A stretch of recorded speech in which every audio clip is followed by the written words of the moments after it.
পশ্চিমবঙ্গে মসজিদের ইমাম মুয়াজ্জিন ভাতা বন্ধ করল শুভেন্দু সরকার।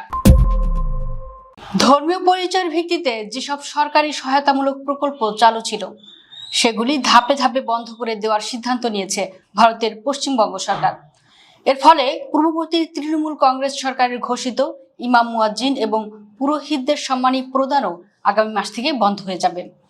সোমবার মন্ত্রিসভার বৈঠকের পর রাজ্যের নারী ও শিশু কল্যাণ মন্ত্রী অগ্নিমিত্রা পাল এই সিদ্ধান্তের কথা সাংবাদিকদের সামনে তুলে ধরেন। তিনি জানান, চলতি মাস পর্যন্ত সংশ্লিষ্ট প্রকল্পগুলোর সুবিধা পাওয়া যাবে, তবে আগামী মাস থেকে এগুলো আর কার্যকর থাকবে না। তার বক্তব্য অনুযায়ী তথ্য ও সংস্কৃতি দপ্তর এবং সংখ্যালঘু বিষয়ক ও মাদ্রাসা শিক্ষা দপ্তরের অধীনে ধর্মীয় শ্রেণী বিন্যাসকে ভিত্তি করে যেসব অনুদান বা সহায়তা দেওয়া হতো সেগুলোর উপর নিষেধাজ্ঞা কার্যকর হচ্ছে। এ বিষয়ে পরে বিস্তারিত নির্দেশিকা প্রকাশ করা হবে বলে তিনি জানান। ভারতীয় গণমাধ্যমের খবর অনুযায়ী এর ফলে পূর্ববর্তী সময়ে চালু থাকা ইমাম মুয়াজ্জিন এবং পুরোহিতদের মাসিক ভাতার মতো বিভিন্ন ধর্মভিত্তিক অনুদান প্রকল্পের ভবিষ্যৎ নিয়েও প্রশ্ন তৈরি হয়েছে। আগে এ ধরনের সুবিধার আওতায় ইমাম মুয়াজ্জিন ও পুরোহিতদের 1500 টাকা মাসিক ভাতা দেওয়া হতো, যা পরে বাড়িয়ে 2000 টাকা করা হয়েছিল। তবে নতুন সিদ্ধান্তে সেই ধরনের কাঠামোগত সহায়তা ব্যবস্থা বন্ধ হওয়ার পথে রয়েছে।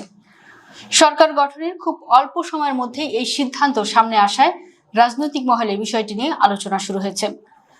নির্বাচনের আগে কর্মসংস্থান ও সুশাসনের প্রতিশ্রুতির কথা তুলে ধরেছিল বিজেপি। সেই প্রেক্ষাপটে সরকার গঠনের মাত্র কয়েকদিনের মধ্যেই এই বড় ঘোষণা এলো। রাজ্য সরকার গঠনের কয়েকদিনের মধ্যেই এই সিদ্ধান্ত সামনে আসায় বিষয়টি নিয়ে রাজনৈতিক মহলে আলোচনাও শুরু হয়েছে। উল্লেখ্য, পশ্চিমবঙ্গে ক্ষমতার পালাবদলের পর যে ভয়ঙ্কর হিন্দুত্ববাদী তাণ্ডবের আশঙ্কা করা হচ্ছিল, আজ আক্ষরিক অর্থেই তার নগ্ন ও পৈশাচিক রূপ দেখল তিলোত্তমা কলকাতা। স্বামী বিবেকানন্দ আর সম্প্রীতির বাংলায় এবার সরাসরি আমদানি করা হলো উত্তরপ্রদেশের কুখ্যাত যোগী মডেল। মুখ্যমন্ত্রী হিসেবে শপথ নিয়েই শুভেন্দু অধিকারী তার হিন্দুত্ববাদী দন্ত নখর বসিয়েছে মুসলমানদের পবিত্র ইবাদতের উপর। শুক্রবার কলকাতার রাজাবাজারে জুমার নামাজ আদায়কে কেন্দ্র করে পুলিশের নগ্ন থাবা এবং কেন্দ্রীয় বাহিনী নামানোর ঘটনায় পুরো বাংলায় এখন চরম বিস্ফোরণমুখ পরিস্থিতি বিরাজ করছে। সৃষ্ট ঘটনা আজ বিশ্ববাসীকে চোখে আঙুল দিয়ে দেখিয়ে দিল মোদির বাংলায় আজ মুসলমানদের জন্য ইবাদত করাও কত বড় অপরাধ। শুক্রবার দুপুরে জুমার নামাজের সময় রাজার বাজার ক্রসিং এ একটি অংশে যখন মসজিদে জায়গা না পেয়ে কিছু মুসল্লি রাস্তায় জায়নামাজ বিছিয়ে নামাজ আদায় শুরু করেন, ঠিক তখনই সেখানে হানা দেয় পুলিশের একটি বিশাল দল। হিন্দুত্ববাদী প্রশাসনের নির্দেশে পুলিশ সরাসরি নামাজরত মুসল্লিদের সেখান থেকে জোরপূর্বক সরিয়ে দেওয়ার চেষ্টা করে।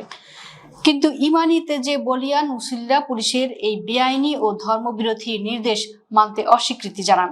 শুরু হয় পুলিশের সাথে মুসল্লিদের চরম বাঘবিতণ্ডা ও প্রতিবাদ। মুহূর্তের মধ্যেই রাজাবাজার এলাকা এক চরম অগ্নিগর্ভ ও থমথমে রূপ ধারণ করে।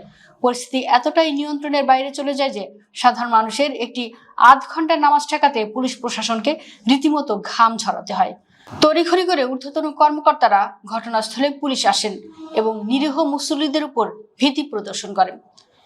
এলাকায় ভারী অস্ত্রশস্ত্র সহ কেন্দ্রীয় পুলিশ বাহিনী মোতায়েন করা হয়।